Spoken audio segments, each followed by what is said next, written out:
ഇബ്ലീസിന്റെ കഥ ഇസ്ലാമിക വിശ്വാസത്തിൽ ഒരു പ്രധാന ഭാഗമാണ്.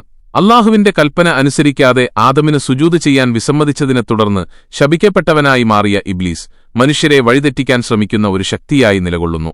അല്ലാഹുവിന്റെ കൽപ്പന അനുസരിക്കാതെ ആദമിന് സുജൂദ് ചെയ്യാൻ വിസമ്മതിച്ചതിനെ തുടർന്ന് സ്വർഗ്ഗത്തിൽ നിന്നും പുറത്താക്കപ്പെട്ട ജിന്നുകളിൽപ്പെട്ട ശപിക്കപ്പെട്ടവനാണ് ഇബ്ലീസ്. നിരാശപ്പെട്ടവൻ എന്നർത്ഥമുള്ള ഈ പേര് അല്ലാഹുവിന്റെ കാരുണ്യത്തിൽ നിന്ന് അകന്നതിനാലാണ് ഇബ്ലീസിന് ലഭിച്ചത്. അഗ്നിയിൽ നിന്ന് സൃഷ്ടിക്കപ്പെട്ട ഇബ്ലീസ് ആദം നബിയോട് അസൂയ കാണിച്ച് മനുഷ്യരെ വഴിതെറ്റിക്കുമെന്ന് പ്രതിജ്ഞ ചെയ്തു. ജിന്നുകളിൽപ്പെട്ടവനായിരുന്നെങ്കിലും ഇബ്ലീസ് അല്ലാഹുവിനെ ആരാധിച്ചുകൊണ്ട് മലക്കുകളുടെ കൂടെ സ്വർഗ്ഗത്തിൽ ജീവിച്ചിരുന്നു. അല്ലാഹു ആദമിനെ സൃഷ്ടിച്ച ശേഷം മലക്കുകളോട് സുജൂദ് ചെയ്യാൻ കൽപ്പിച്ചു. മലക്കുകൾ അനുസരിച്ചെങ്കിലും ഇബ്ലീസ് താൻ അഗ്നിയിൽ നിന്നും ആദം മണ്ണിൽ നിന്നും സൃഷ്ടിക്കപ്പെട്ടവനാണെന്ന അഹങ്കാരത്താൽ വിസമ്മതിച്ചു. കൽപ്പന ലംഘിച്ച ഇബ്ലീസിനെ അല്ലാഹു സ്വർഗ്ഗത്തിൽ നിന്ന് പുറത്താക്കുകയും അന്ത്യനാൾ വരെ ശപിക്കപ്പെട്ടവനായി പ്രഖ്യാപിക്കുകയും ചെയ്തു. താൻ വഴിപിഴച്ചവനാണെങ്കിലും അവസാന സമയം വരെ ആദം സന്തതികളെ അഥവാ മനുഷ്യരെ നേർമാർഗ്ഗത്തിൽ നിന്നും തെറ്റിക്കുമെന്ന് ഇബ്ലീസ് അല്ലാഹുവിനോട് പ്രതിജ്ഞ ചെയ്തു. മനുഷ്യരെ വഴിതെറ്റിക്കുന്നതിനായി അവൻ ഷെയ്ത്വാൻ അഥവാ പിശാച് എന്ന പേരിൽ അറിയപ്പെട്ടു. മനുഷ്യന്റെ ആത്മാവിനെ വഴിതെറ്റിക്കാൻ ശ്രമിക്കുന്ന, എപ്പോഴും ദോഷമാഗ്രഹിക്കുന്ന ഒരു ശക്തിയായി അവൻ നിലകൊള്ളുന്നു. ഇബ്ലീസ് മനുഷ്യവർഗത്തിന്റെ ശത്രുവാണെന്നും അവന്റെ പ്രേരണകളെ സൂക്ഷിക്കണമെന്നുമാണ് ഖുർആൻ മുന്നറിയിപ്പ് നൽകുന്നത്. ഇസ്ലാമത വിശ്വാസപ്രകാരം തിന്മയുടെ പ്രതീകമാണു അഭിശപ്തനും അദൃശ്യനുമായ ഇബ്ലീസ്. പ്രലോഭനങ്ങളിലൂടെയും പ്രകോപനങ്ങളിലൂടെയും ഇബ്ലീസ് മനുഷ്യനെ തെറ്റ് ചെയ്യുവാൻ പ്രേരിപ്പിക്കുന്നു. ഇബ്ലീസ് എന്ന പദത്തിന്റെ ഭാഷാർത്ഥം അങ്ങേയറ്റം നിരാശപ്പെട്ടവൻ എന്നാണ്. കൽപ്പന ധിക്കരിച്ച അസാസീൽ എന്നു പേരുള്ള ജിന്ന് ആണു ഇബ്ലീസായി മാറിയത്. ആദിമ മനുഷ്യനായ ആദമിനെ പ്രണമിക്കാനുള്ള ദൈവകൽപ്പന മലക്കുകളുടെ തലവനായിരുന്ന അസാസീൽ തള്ളിക്കളഞ്ഞു. മണ്ണുകൊണ്ട് സൃഷ്ടിക്കപ്പെട്ട ആദമിനേക്കാൾ താനാണു ശ്രേഷ്ഠനെന്നായിരുന്നു വാദം. ഇതേ തുടർന്ന് ഉന്നത പദവികൾ നഷ്ടമാകുകയും ഇബ്ലീസ് എന്ന പേര് ലഭിക്കുകയും ചെയ്തു. ആദമിനും സന്തതികൾക്കും കീഴ്പ്പെടുവാൻ വിസമ്മതിച്ച ഇബ്ലീസ് മനുഷ്യകുലത്തെ വഴിതെറ്റിക്കാനും ദുർമാർഗ്ഗത്തിലേക്ക് നയിക്കാനും അല്ലാഹുവോട് അന്ത്യനാൾ വരെ അവസരം ആവശ്യപ്പെട്ടു. ഖുർആൻ അനുസരിച്ച് ദൈവത്തിൽ വിശ്വസിക്കാത്തവരുടെ സഹപ്രവർത്തകനാണ് സാത്താൻ. വിശുദ്ധ ഖുർആനിൽ 11 സ്ഥലത്ത് ഇബ്ലീസ് എന്ന പദം പ്രസ്താവിക്കപ്പെട്ടു കാണുന്നു. ഇതിൽ 9 സ്ഥലത്ത് പ്രസ്താവിച്ചിരിക്കുന്നത് ഇബ്ലീസ് സുജൂദ് ചെയ്യാതെ അഥവാ അനുസരണം ഹദ്റത്ത് ആദമിനെ ധിക്കരിച്ചതിനെക്കുറിച്ചാണ്. ബാക്കി 2 സ്ഥലത്ത് ഈ സുജൂദ് കാര്യമല്ല പ്രതിപാദിച്ചിട്ടുള്ളത്. ഒരിടത്ത് ഇബ്ലീസിന്റെ തുടർച്ചക്കാർ നരകവാസികളായിരിക്കുമെന്നും മറ്റൊരു സ്ഥലത്ത് സഭാനാട്ടുകാരെ സംബന്ധിച്ചിടത്തോളം അവന്റെ സങ്കല്പം ശരിയായി പുലർന്നുവെന്നും ഏതൊരു കൂട്ടർ തനിക്ക് വശംവദരെന്ന് ഇബ്ലീസ് സങ്കൽപ്പിച്ചുവോ അവർ അവന് വഴിപ്പെട്ടുവെന്നും പറഞ്ഞിരിക്കുകയാണ്. ഇതിൽ നിന്നും ഇബ്ലീസ് ഹദ്റത്ത് ആദമിന് അനുസരണം കാണിക്കാതെ ധിക്കരിച്ച ദുരാത്മാവാണെന്ന് വ്യക്തമാവുന്നു. ഷെയ്ത്വാൻ ദൈവീക പ്രസ്ഥാനത്തിൽ സ്വയം പ്രവേശിക്കാതിരിക്കുകയും പ്രവേശിക്കാൻ ശ്രമിക്കുന്നവരെ തടസ്സപ്പെടുത്തുകയും സത്യസംഘത്തിന്റെ വളർച്ചയെ തടഞ്ഞു നിർത്തുവാൻ ആസൂത്രിതം പ്രവർത്തിക്കുകയും ചെയ്യുന്നു. എന്നിട്ടും സത്യസംഘം അത്യുന്നതിയിലേക്ക് കുതിക്കുന്നത് കണ്ട് നൈരാശ്യം നിമിത്തം സ്വയം ജ്വലിക്കുന്ന അവിശ്വാസികളുടെ നേതാക്കൾക്ക് ഷെയ്ത്വാൻ എന്ന പദം വിശേഷണനാമമായി വിശുദ്ധ ഖുർആൻ ഉപയോഗിച്ചിട്ടുണ്ട്.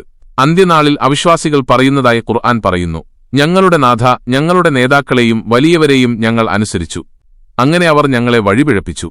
ഇതിൽ നിന്നും അവിശ്വാസികൾ ദൈവിക പ്രസ്ഥാനത്തെ പിൻപറ്റാതിരിക്കുന്നതിനുള്ള കാരണം നേതാക്കന്മാരും പ്രമാണികളും അവരെ നിഷേധിക്കുകയും ദുർബോധനം ചെയ്യുകയും ചെയ്യുന്നതുകൊണ്ടാണെന്ന് വ്യക്തമാവുന്നു. ആദമിന് സുജൂദ് ചെയ്യാതെ ധിക്കാരം പ്രവർത്തിച്ചതിനെക്കുറിച്ച് പറഞ്ഞിടത്തെല്ലാം ഷെയ്ത്വാൻ എന്ന പേരാണ് വിശുദ്ധ ഖുർആൻ പ്രയോഗിച്ചിട്ടുള്ളത്.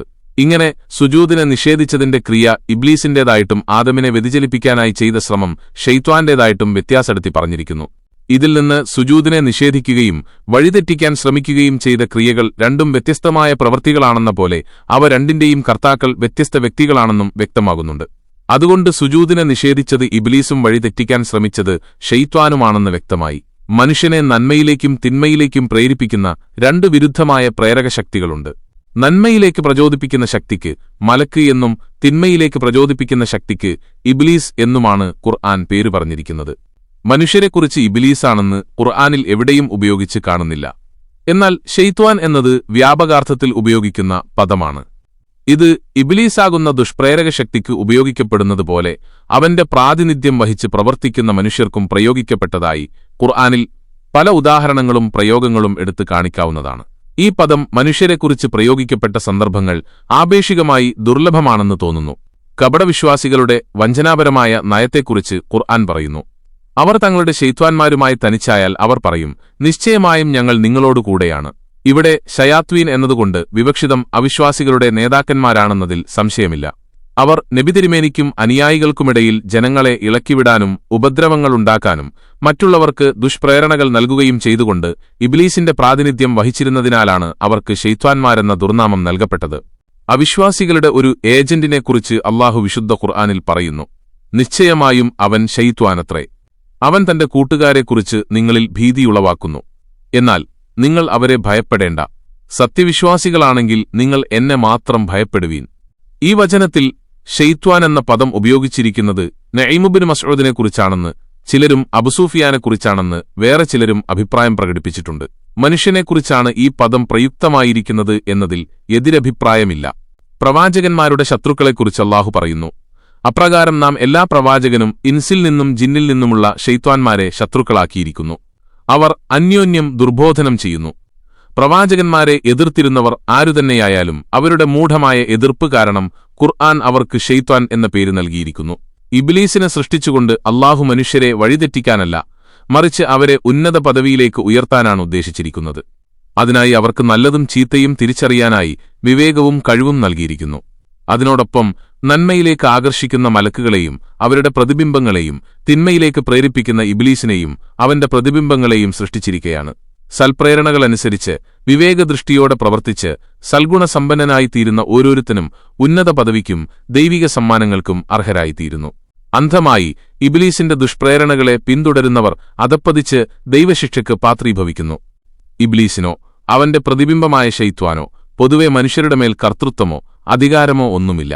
ഇബ്ലീസിനെ സംബന്ധിച്ച് അല്ലാഹു പറയുന്നു, ഇബ്ലീസേ, ധിക്കാരികളായിട്ട് നിന്നെ പിൻപറ്റിയവരൊഴികെയുള്ള എന്റെ ദാസരുടെ മേൽ നിനക്ക് ഒരു പ്രാമാണ്യവുമില്ല. ഇബ്ലീസിന്റെ ദുഷ്പ്രേരണകൾ പ്രമാണാസ്പദമല്ലെന്നും കേവലം ഭീഷണിയും പ്രലോഭനവും മിഥ്യാവാഗ്ദാനവും ഉൾക്കൊണ്ടവ മാത്രമാണെന്നും ഇതുകൊണ്ടാണവൻ മനുഷ്യനെ കുരുക്കിലാക്കുന്നതെന്നും വിശുദ്ധ ഖുർആൻ വ്യക്തമാക്കുന്നുണ്ട്. ഇബ്ലീസ് ശത്രുവാണെന്നും അവന്റെ ദുർബോധനത്തിന് വഴങ്ങരുതെന്നും ഹദ്റത്ത് ആദമിന് ദൈവബോധനം ലഭിച്ചിട്ടുണ്ടായിരുന്നു.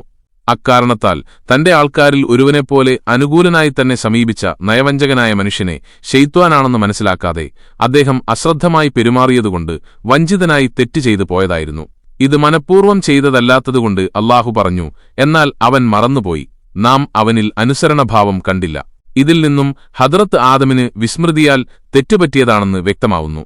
ഹദ്റത്ത് ആദമിനും കൂട്ടുകാർക്കും സ്വർഗീയ ജീവിതം പ്രദാനം ചെയ്യുന്ന ഒരു നിയമവ്യവസ്ഥിതി നൽകുകയും അതനുസരിച്ച് സകുടുംബം ജീവിച്ചുകൊള്ളാൻ അല്ലാഹു കൽപ്പിക്കുകയും ചെയ്തിരുന്നു. അവരുടെ ജീവിത സംസ്കാരത്തെ സ്വർഗീയമായ ഒരു ആരാമവാസമായി ജന്നത്ത് വിശുദ്ധ ഖുർആൻ ചിത്രീകരിച്ചിരിക്കുകയാണ്. അതുകൊണ്ടാണ് വ്യവസ്ഥയ്ക്കെതിരായ ദോഷങ്ങളെയും ദുഷ്ടസാഹചര്യങ്ങളെയും ഒറ്റപ്പെട്ട വൃക്ഷമായി ഷജറത്ത് ഉപമിച്ചുകൊണ്ട് അതിനെ സമീപിക്കാതിരിക്കാൻ കൽപ്പിച്ചത്. സൽപ്രസ്ഥാനത്തെയും സത്സംഗത്തെയും ജന്നത്തായും നിരുദ്ധകാര്യങ്ങളെയും ദുസ്സാഹചര്യങ്ങളെയും ഷജറത്തായും പറഞ്ഞുകൊണ്ട് അനുവദിക്കപ്പെട്ട കാര്യങ്ങൾ തുലോമധികവും നിരോധിക്കപ്പെട്ടവ വളരെ കുറച്ചു മാത്രവുമായിരുന്നു എന്ന് ഖുർആൻ മനസ്സിലാക്കിത്തരുന്നു. ആദമിന്റെ സത്യപ്രസ്ഥാനം ആരാമങ്ങൾ പോലെ വളർന്നുവരുമെന്നും ശത്രുവൃക്ഷം ക്ഷയിച്ച് ഒറ്റപ്പെട്ട മരം പോലെയാകുമെന്നും ഇതിലൂടെ വ്യക്തമാകുന്നു.